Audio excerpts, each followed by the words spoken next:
this plane appeared to actually almost nosedive straight into just one home. Still a very active scene, but it's one that is under control. Myrtle Beach police tell me if this morning's reported sighting was in fact Brittany Drexel. But as one man said, that's 10 minutes with the most powerful man on the planet. Sean, what went on down there? Well, Don, I'm standing here in one of those public parking lots. Not a problem for festival goers over the past week, but some private parking lots, like the one off behind this Middle Eastern grocery store behind me, those were the site of this apparent scam. Police say it was a simple one. A couple folks stand outside of lots like that, wave festival goers inside, collect some money, then disappear. Then it's the tow companies that show up and tow the cars of those unsuspecting victims. There's no doubt about it. Drivers are now budgeting how much of this and this they're going to end up putting in their tank. Here's how it works. First, you lock in your utility rate. For the sake of argument, let's say that's $1 per unit. Then you refer friends. The first 4 friends you refer save you a penny each. Now you're only paying 96 cents. That 5th referral is 25% savings. So all of a sudden, your rate has dropped to 75 cents. And just like that, Krause's $5 parking fee turned into $165. And we do have an update on the breaking news out of Charlotte, the site of a standoff with police. Sean, Carroll, what's the latest?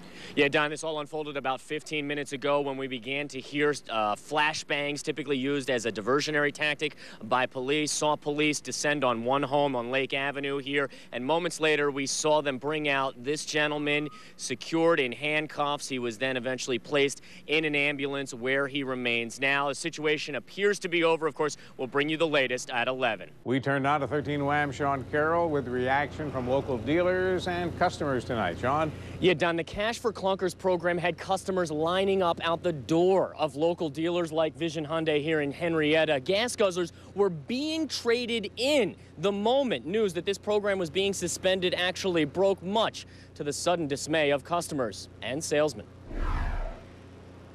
The program has become a victim of its own success. Clunker owners lined up at dealerships ready to cash in. Then this. I need the attention of all my salespeople and the customers that are currently in this showroom. In just 3 days, the program was nearly out of money. Cash for Clunkers is being suspended. Anybody who has in the process of making a deal, you can go ahead and consummate that deal, but we're certainly not going to deliver the car until we know what's going on. Again, I apologize, but I don't run the government. Knowing where we are right now and the number of deals that have not been entered into the system due to the glut that's actually taking place there, I think the government stepping back from this and trying to figure out where we are is the right thing to do. This customer was just in the process of trading in her '88 Lincoln Town car for an Elantra. The whole dealership went dead. It was like, what just happened?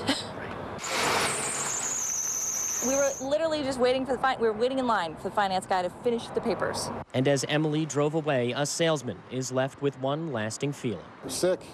I feel really bad for the customer. Emily, sweet girl, her husband, young couple.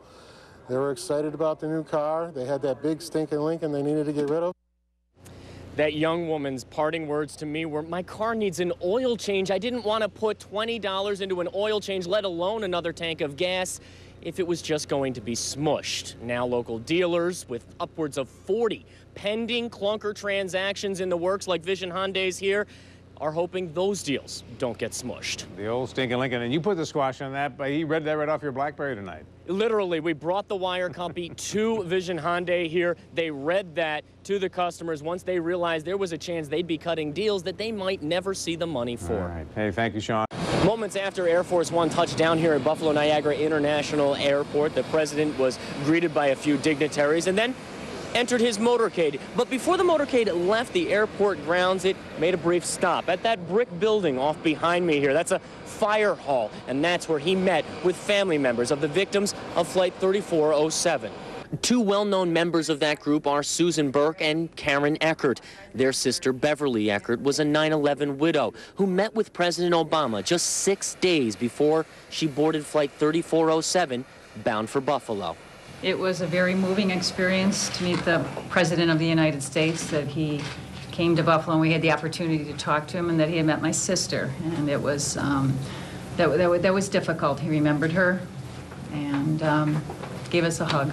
I think the fact that he took the time to meet with us, as someone said, has lifted our cause immeasurably just by that. Those family members of Flight 3407 say they got the clear impression that the president met with them not to express his condolences, but to pledge his support. One of them said, 10 minutes with the most powerful man on the planet means a lot. Another said, I know he cares. I saw it in his eyes. Reporting in Buffalo, Sean Carroll, 13, Wham News. The Army let his mother paint over those words that her son intended to be his last. 13 Wham, Sean Carroll tells his story. Enlisted by age 18, Adam Lieberman was at last a soldier. Any picture you look at me when I was a kid, I'm wearing little Army guy clothes. Little boy, always loved G.I. Joes. Always had Army stuff on. There was training, then war, a year in Iraq, firefights, explosions. Looking down the barrel of a gun at the enemy, he caught shrapnel. Right here in my shoulder and right here in my leg from an RPG explosion. A sniper shoots him in the chest. It's a piece of Rochester, his Kodak camera, that catches the blow. Right in the upper half of my plate, right here, where my camera is mounted in a grenade pouch. Went through the camera, ricocheted off the batteries in the camera, and headed in that direction. At first glance, Adam's the lucky one. In reality, his battlefield scars just took longer to surface. The war claims 6 of his close friends. He's there to see it. It affects people differently. I got angry. It mainly made me angry. In December '06, Lieberman's tour is over. He's home for Christmas, then off to Fort Carson, Colorado. I noticed that I wasn't sleeping at all. And I was drinking a lot, and I was taking these pills for sleep. I didn't know what a PTSD was. You know, I just thought I was drinking a lot. I thought I was an alcoholic. That's all. Doctors would later say he was self-medicating, trying to hide his PTSD, escape the nightmares of war.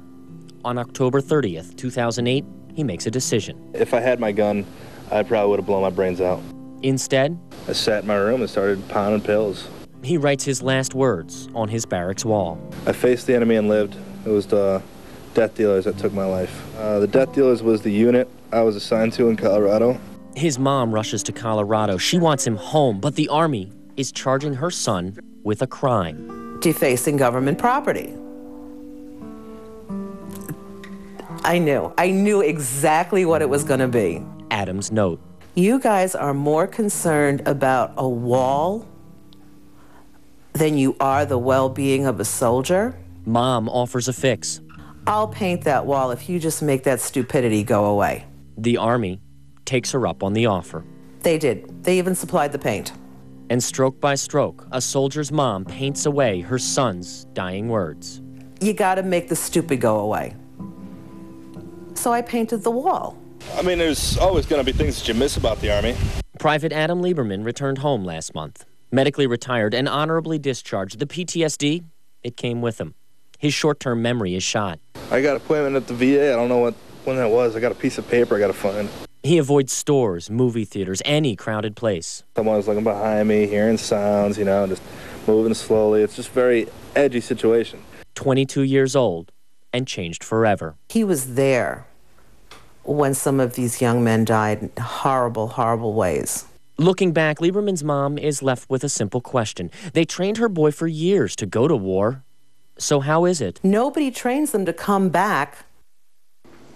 Adam Lieberman is now visiting the VA, seeing doctors and taking medication for his PTSD and TBI, traumatic brain injury. His medical retirement is temporary. He'll be reevaluated in February, and he and his mom worry the Army could find some reason to revoke his benefits.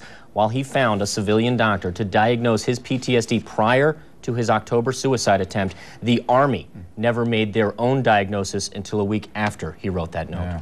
Mom painted over the wall. Did they then drop the charges? He was actually processed by military police on the defacing government property charge. That charge was eventually dropped. All right. Hey, thank you, Sean.